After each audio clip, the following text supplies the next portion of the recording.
ಸಮನ್ವಯ ಸಮಿತಿ ಕನ್ನಡವೇ ಸತ್ಯ ಪ್ರತಿಷ್ಠಾನ ಗದ್ಯ ಬರೆಹದ ಮಿಂಚುಗೊಂಚಲು ಯೂಟ್ಯೂಬ್ ಪ್ರಸಾರ ಮಾಲೆ ಲೇಖನ ವಾಚನ ಅಭಿಯಾನ ಕಥಾ ಸಂಕಲನ ರೂಪದರ್ಶಿ ಲೇಖಕಿ ಶ್ರೀಮತಿ ಗಿರಿಜಾರಾಜ್ ಎಲ್ ಕಥೆ ಹೊಂದಾಣಿಕೆ ಎಂಬ ಮರೀಚಿಕೆ ಧ್ವನಿ ಪ್ರಸ್ತುತಿ ಶ್ರೀಮತಿ ಮಾನಸ ಕೆ ವಿಡಿಯೋ ಸಂಕಲನ ಗುರುಪ್ರಸಾದ್ ಹಾಲ್ಕುರಿಕೆ ಶ್ರೀಮತಿ ಎಲ್ ಗಿರಿಜಾರಾಜ್ ಅವರ ರೂಪದರ್ಶಿ ಕಥಾ ಸಂಕಲನದಲ್ಲಿನ ಹೊಂದಾಣಿಕೆ ಎಂಬ ಮರೀಚಿಕೆ ಎಂಬ ಕಥೆಗೆ ಖ್ಯಾತ ಕಾದಂಬರಿಗಾರ್ತಿ ಸಿಎಲ್ ಮುಕ್ತಾ ಅವರ ಹಂಚಿಕೆಗಳನ್ನು ನಿಮ್ಮ ಮುಂದೆ ಪ್ರಸ್ತುತಿಪಡಿಸುತ್ತಿರುವೆ. ಹೊಂದಾಣಿಕೆ ಎಂಬ ಮರೀಚಿಕೆ ಇದು ಇಬ್ಬರು ಗೆಳತಿಯರ ಕಥೆ.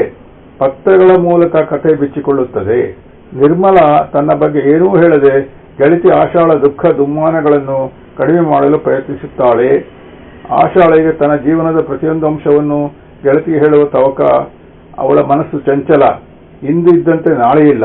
ಆದರೆ ಕೊನೆಗೆ ಆಗಿದ್ದೇನು?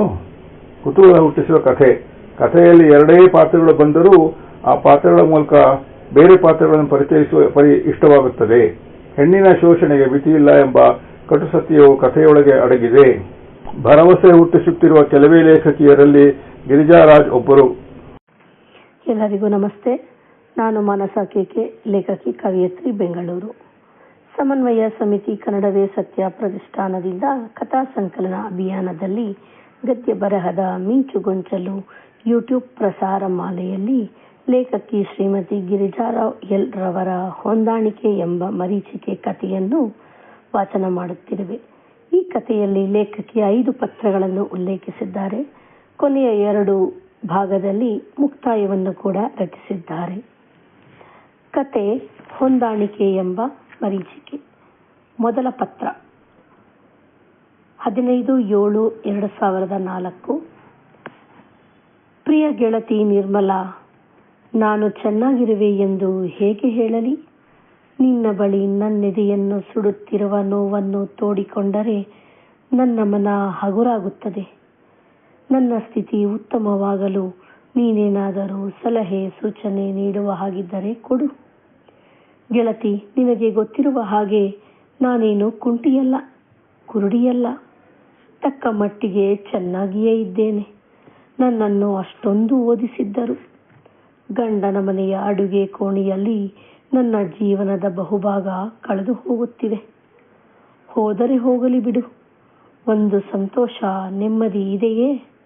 ನನ್ನಂತಹವಳನ್ನು ಈ ಕಟುಕರ ಮನೆಗೆ ಕೊಟ್ಟ ಅಪ್ಪ ಅಮ್ಮನನ್ನು ನಿಂದಿಸಲೇ? ಛೆ, ಬೇಡ. ನನ್ನ ಮನಸ್ಸೊಪ್ಪುವುದಿಲ್ಲ ಗೆಳತಿ. ಅವರು ಎಲ್ಲಿದ್ದರೂ ಚೆನ್ನಾಗಿರಲಿ. ನನ್ನ ಗಂಡ ನನ್ನನ್ನು ಇಂದು ಚೆನ್ನಾಗಿ ಹೊಡೆದ. ಹೀಗೆ ಹೊಡೆಯುವವರನ್ನು ಕಂಡರೆ ನನಗೆ ಮೈಯೆಲ್ಲ ಉರಿಯುತ್ತದೆ. ನನಗೆ ಹಕ್ಕಿದೆ. ನೀನು ನನ್ನ ಹೆಂಡತಿ ಎನ್ನುತ್ತಾನೆ. ಹೊಡೆದದ್ದು ಎಂಥ ಸಣ್ಣ ಕಾರಣಕ್ಕಾಗಿ ಅಂತೀಯಾ? ಅವರ ತಾಯಿಗೆ ಬಡಿಸಿದ ಪಲ್ಯ ಕಡಿಮೆಯಾಯಿತೆಂದು. ಅವರು ಹೊಡೆದಾಗ ತುಂಬ ಸಂಕಟವಾಗುತ್ತದೆ ಕಣೆ. ಏಕೆ ಬದುಕಬೇಕೆನಿಸುತ್ತದೆ. 3-4 ದಿನ ಅದನ್ನು ಮರೆಯುವುದಕ್ಕೆ ಆಗುವುದೇ ಇಲ್ಲ. ಜೀವ ತಳಮಳಿಸುತ್ತದೆ. ಕಣ್ಣಿನಿಂದ ನಿರಂತರ ಕಂಬನಿ ಸುರಿಯುತ್ತಿರುತ್ತದೆ. ಬಹಳ ಹೊತ್ತಾದ ನಂತರ ಸ್ವಲ್ಪ ಮೃದುವಾಗುತ್ತಾರೆ. ಒಂದೊಂದ್ಸಲ ಒಂದು ವಾರವಾದರೂ ಮಾತನಾಡಿಸುವುದಿಲ್ಲ. ರಾತ್ರಿ ಬಳಿ ಬಂದಾಗ ತಪ್ಪಾಯಿತು ಅನ್ನುತ್ತಾರೆ. ಮೈ ಮೇಲೆ ಕೈ ಇಟ್ಟರೆ ಬೆಂಕಿ ಇಟ್ಟಂತೆ ಆಗುತ್ತದೆ. ಕಿತ್ತೆಸೆದು ಬಿಡೋಣ ಎನಿಸುತ್ತದೆ. ನಾನು ಮನಃಶಾಸ್ತ್ರದಲ್ಲಿ ಸ್ನಾತಕೋತ್ತರ ಪದವೀಧರೆ. ಆದರೆ ನಾನೇ ಮನೋರೋಗಕ್ಕೆ ಒಳಗಾಗುತ್ತಿದ್ದೇನೋ ಎನಿಸುತ್ತಿದೆ. ಪುಟ್ಟ ಅಶೋಕನಿಲ್ಲದಿದ್ದರೆ ನಾನೆಂದೋ ಅವರನ್ನು ತೊರೆದು ಹೊರಟು ಬಿಡುತ್ತಿದ್ದೆ. ಪ್ರಪಂಚ ವಿಶಾಲವಾಗಿದೆ. ಎಲ್ಲೋ ಬದುಕಬಹುದು ಅಲ್ವಾ? ಹೆಣ್ಣಿನ ಶೋಷಣೆಗೆ ಕೊನೆಯೇ ಇಲ್ಲ.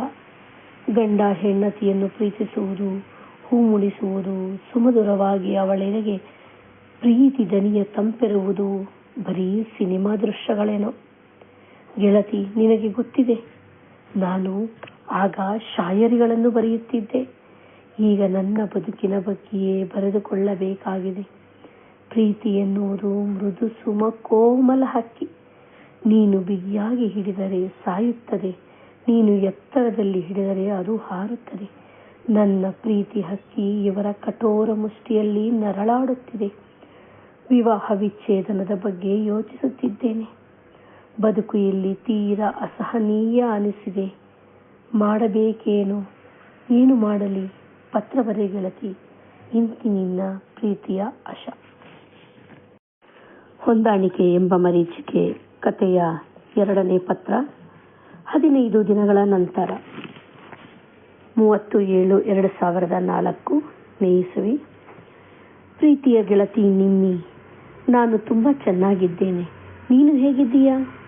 15 ದಿನಗಳ ಹಿಂದೆ ಇದ್ದ ಬೇಸರವೆಲ್ಲ ಓಡಿ ಹೋಯಿತು. ಆ ದೇವರ ದೃಷ್ಟಿ ಎಷ್ಟೊಂದು ಸುಂದರ, ಆ ದೇವರ ಸೃಷ್ಟಿ ಎಷ್ಟೊಂದು ಸುಂದರ ಅನಿಸುತ್ತಿದೆ. ಈ ಬಂಧನವನ್ನು ಬಿಡಿಸಿಕೊಂಡು ಅಗಲುವುದು ಅಷ್ಟು ಸುಲಭವೇ? ನಾನೇಕೆ ಅಷ್ಟು ದೂರ ಯೋಚನೆ ಮಾಡಿದೆ ಎಂದು ಅಚ್ಚರಿಯಾಗುತ್ತಿದೆ. ಹೊಡೆದದಕ್ಕೆ ತಪ್ಪು ಕಾಣಿಕೆ ಸಲ್ಲಿಸಿದ್ದಾರೆ ನನ್ನವರು.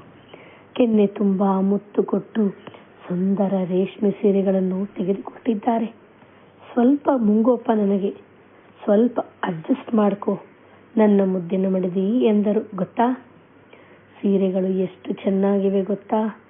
ಒಂದು ತಿಳಿ ಆಕಾಶ ಬಣ್ಣಕ್ಕೆ ಕಪ್ಪು ಬಣ್ಣದ ದೊಡ್ಡಂಚಿನ ಜರಿ, ಇನ್ನೊಂದು ಗುಲಾಬಿ ಬಣ್ಣದ ಒಡಲಿಗೆ ನವಿಲು ಬಣ್ಣದ ಗ್ರ್ಯಾಂಡ್ ಪಲ್ಲು.